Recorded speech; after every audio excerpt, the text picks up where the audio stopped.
Okay. It's sometimes not, it's a little difficult sometimes to bring yourself out of a deep state and yet know that everything you need to think intelligently and speak is right where you are.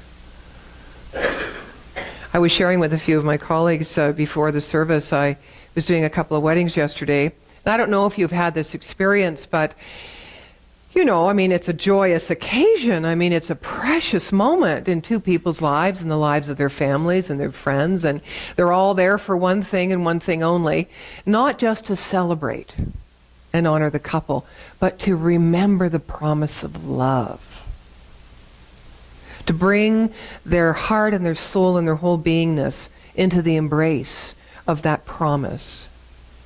And so I was sharing that I was there officiating these weddings, and I would saying the words. And I've done this for 18 some years, and yet it felt like I didn't know the words. It felt like some part of me was standing here, watching and observing everything, and not so much critiquing, but just having a running commentary.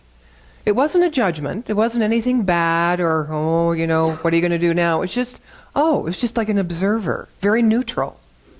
And it was chatting away. So one part of me is experiencing the words coming out of my mouth and watching the people's faces and looking out at the family and friends. And the other part is very, very aware of this voice. Any of you ever had that happen to you? Where you think, now sometimes I think that's normal, because in the science of mind, we talk about we are the thinker behind the thought. Oh, it's a phone. I thought the music was coming back on, and I was missing a beat. I was having that same conversation. Funny, we're talking about the outer limits.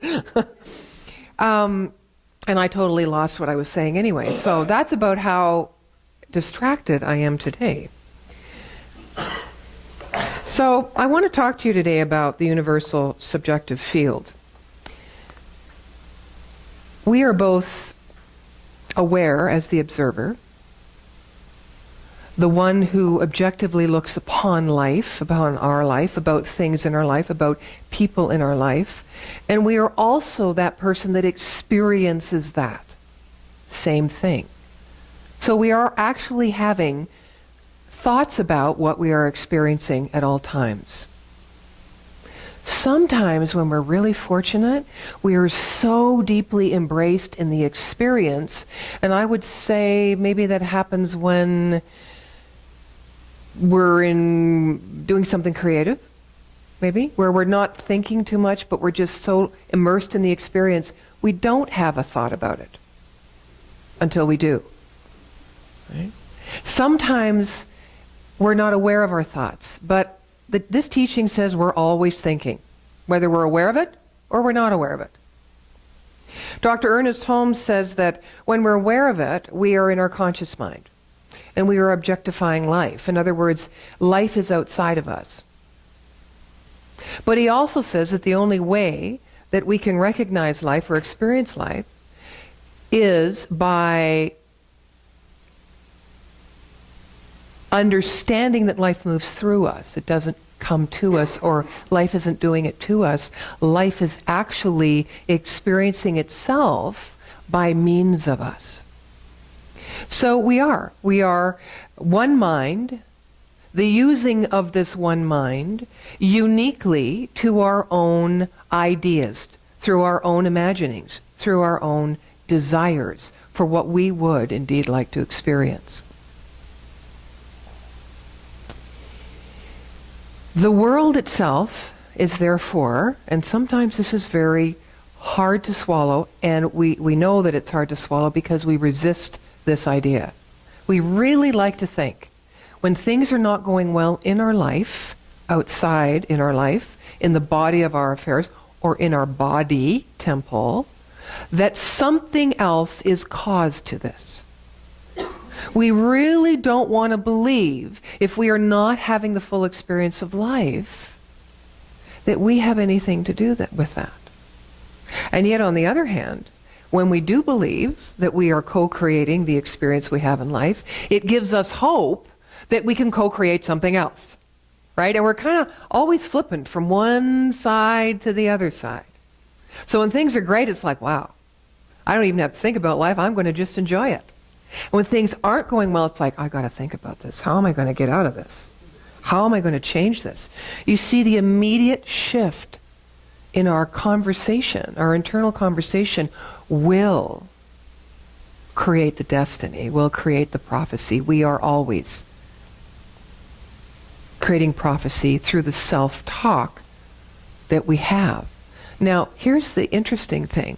The self-talk that we have is repetitive.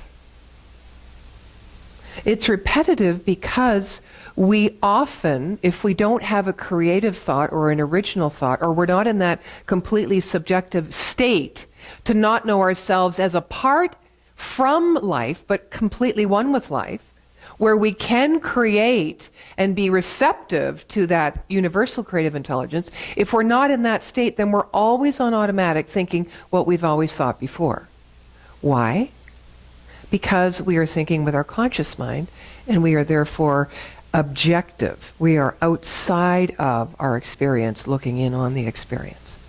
That automatically makes us feel apart from it, separate from it. Okay, let me put it another way.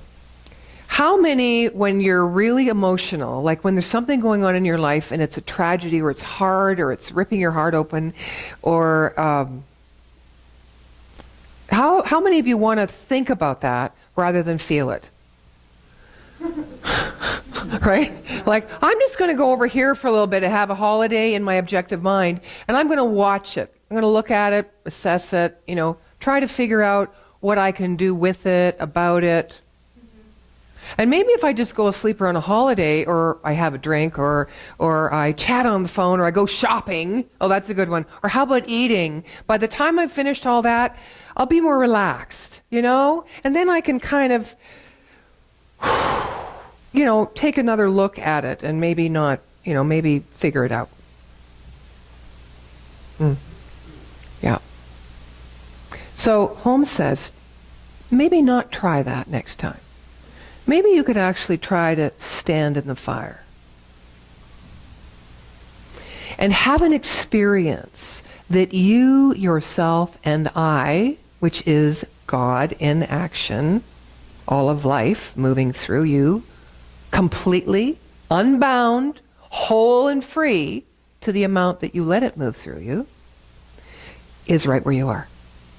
And if that be true, then you don't need to take this long vacation and come back to that same issue or problem that was there when you took the vacation. You can just be in it, knowing that you took a part in creating it. It's easier to shift and change the conditions of your life when you own and take responsibility, even if you don't know how you did it. You don't need to know how you did it. You just need to own that life moved through you. That this universal mind, this intelligence in action, is responding to what you think into it, not just from an occasional conscious thought, but from your deep subconscious belly, where the mental atmosphere is growing all the time and expanding. As it takes like thoughts, conscious thoughts, they drop back down and it expands a little more, and it intensifies and it magnifies. And it starts to grow. This is the creative medium, our subconscious mind, not our conscious mind. We keep trying to get out of our issues with our conscious mind, instead of going to the one place that knows. And how do we get to that one place? Not by trying to figure it out, but by feeling it through. And you can't feel it through when you're on vacation. You can feel it through when you're standing in the fire. Now, I know it doesn't sound very appealing and comfortable. I know that. I know that. But if you only know there's heaven or goodness or God, or if you only have this idea of that which has created life as one infinite expressing thing that's loving, And it moves upon itself, which Dr. Holmes talks about, to create itself and its expression so it can know itself. And that if that's true, then we each individually are a part of that one thing. We're not separate from it. Then we're using it all the time. So all we need to go is into where we are and be totally one with that place.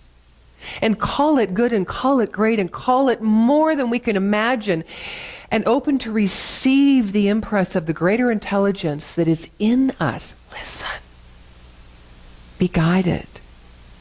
Be receptive. And yes, it may take you in a completely new direction that you don't feel in control of, right? Uh-oh. Let's go back over here to where I'm familiar and just let a little bit this wonderful unbound intelligence and life and love in my life. Because then I can control it. I don't know what to do with it. Do we know what to do? Do we know what to do? If we actually were living our ultimate vision or in our utopia, do we know? Can we exist? Or can we better exist and rise in increments beyond and expand beyond that which we've already known? Yeah. The former is the dream. The latter is our reality. Human beings have never been satisfied. Why? Because it is ours to evolve. We're on an evolutionary path. Not just to experience and expand beyond what we've known before or beyond what we know ourselves as, so that we can live our becoming rather than, our past being our present. Not just that, but because it is our true nature to move into that which we do not know, that mystery, so that it awakens that mystic within us. Because we have the scientist and we have the mystic, right? We have the logic and the pragmatic person, and we have that creative, childlike imagination that we use, that curiosity, that inquisitiveness. Well, that's what Holmes meant when he said, be open at the top. Don't be attached, grasping. When you think you want to be on a wonderful experience of a canoe or some whitewater rafting, for those of you who are a little more adventurous than I am, going down a beautiful river and then going, oh my God, where's the shore? I got to grab onto something because there's going to be a problem here if I don't ground myself. What does grounding yourself mean anyway? I'm going offside here. I was just thinking about that before I walked into this room. And I was feeling so out there, I was feeling like I couldn't put two words together. Oh, balance. Got to ground yourself. What if we were already grounded? What if we were already the perfect, harmonious balance of the yin and the yang, the male and the female, of life, of death, of that which is unformed and the formed? What if it was all there and we were our own utopia? How many people like to cook? Make things. How many people use recipes? I don't use recipes. Okay. Why do you use recipes? Why? A base. Starting point. Okay. A starting point. Okay, say it's give me a recipe. Curried fish? Nice. Okay. So what kind of fish? Sole. S-O-U-L. Nice. Very apropos. Okay. So curried fish. Curried fish. So you're looking at a book to get a base.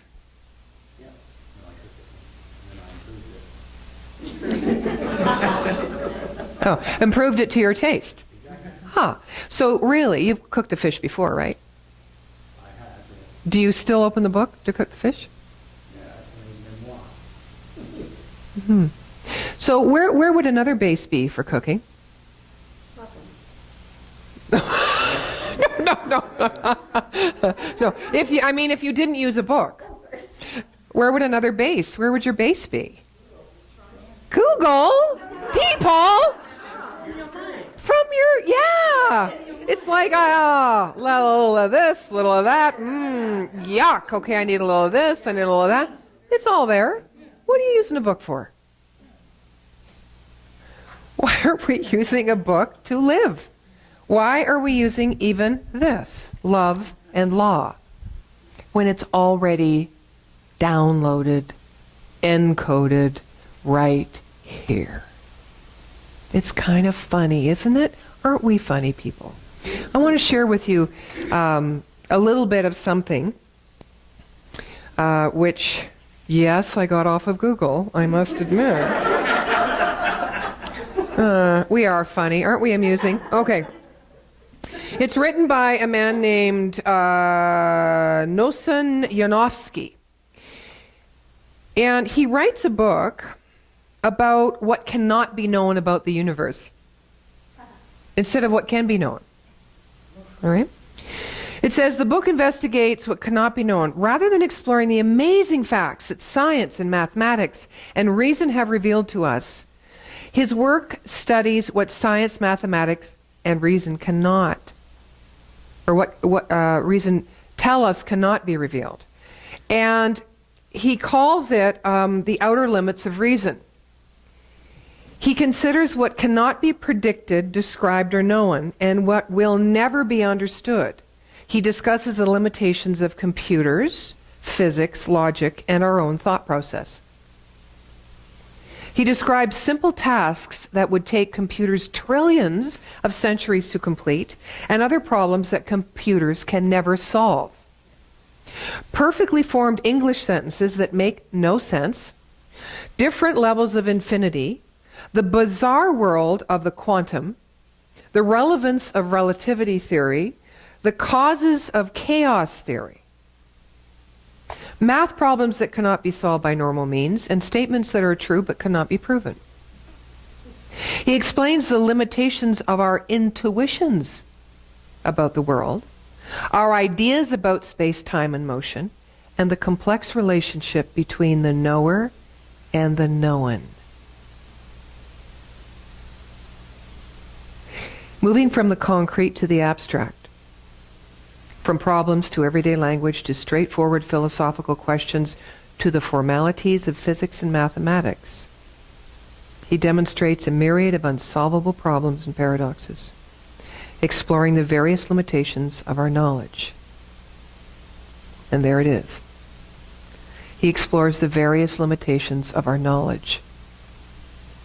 Where do we get our knowledge from, besides books? Our own belief system. And where do we get that from? Our experiences. How do we choose our experiences? Why do we choose those experiences? Our belief system.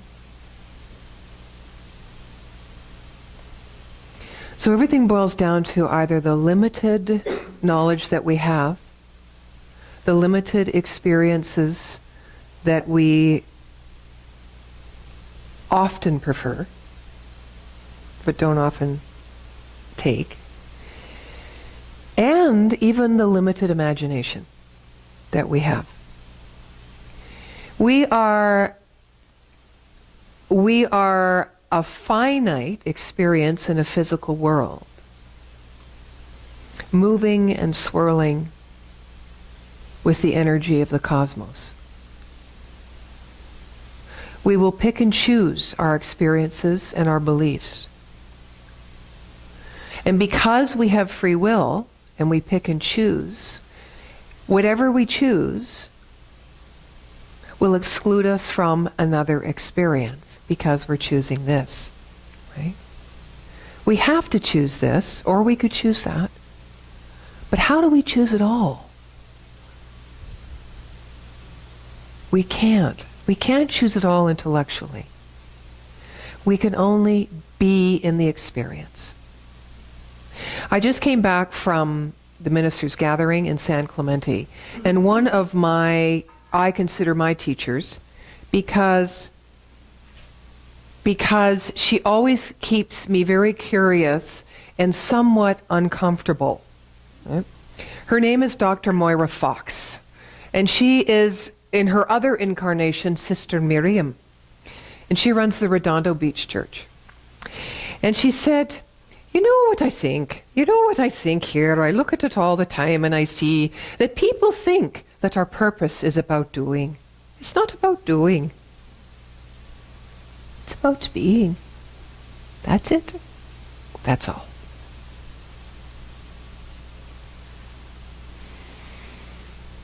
That is how we expand to the outer limits of our own limited knowledge, of our own limited belief system.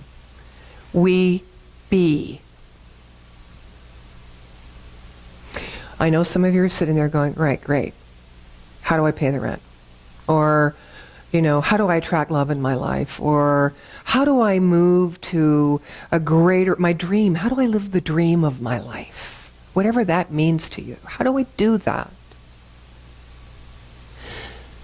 You be it. So you move the it, which is that which you want to experience, which means you have to know yourself as the one experiencing, and also know yourself as the one that is creating the experience, which you are experiencing. So you have to understand that that's what you're wanting to create in the physical reality. But the only way you can do it is to match energy to it, because it's all energy. It's all one thing. So if I want not to be in poverty and I want to pay my rent, or I want to save for a trip, or I want to buy a house, or I want to expand this experience of abundance, what must I be, not what must I do?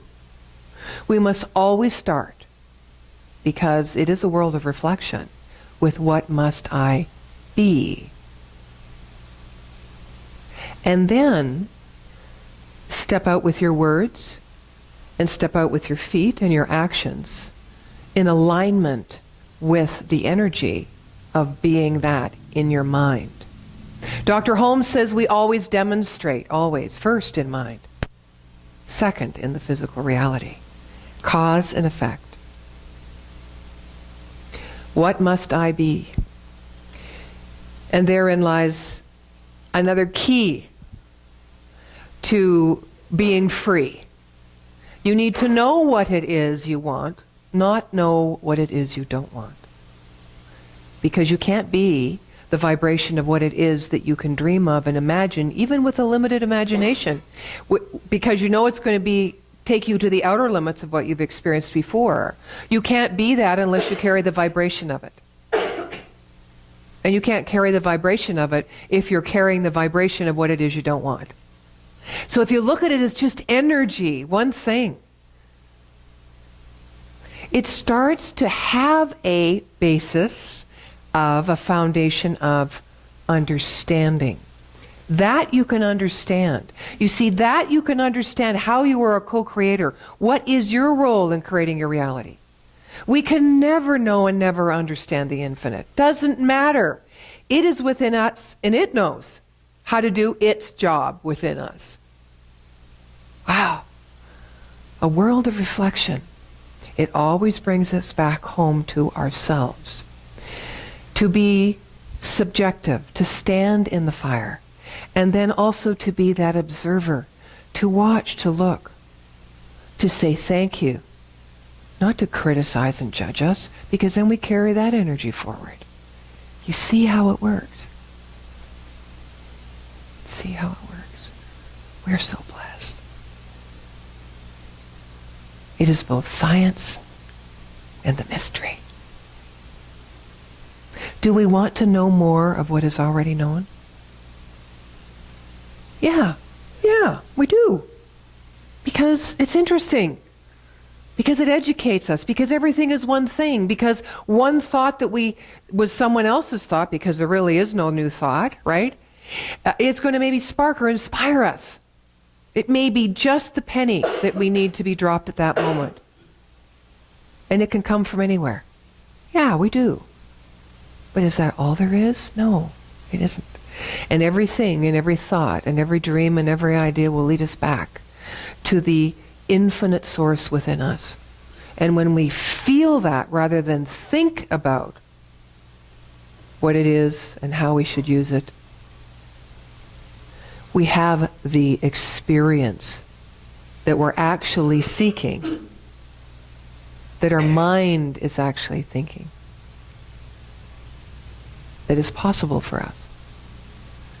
So rather than think your way through life, even though change your mind, change your life, and it does involve the thought process, just open a little more to feel your way through life and stand in the fire. You will be so, so amazed at your capacity. The capacity of life that moves through you, that is your source, that is your supply, now and always. And so it is. Thank you. Peter? Thank you.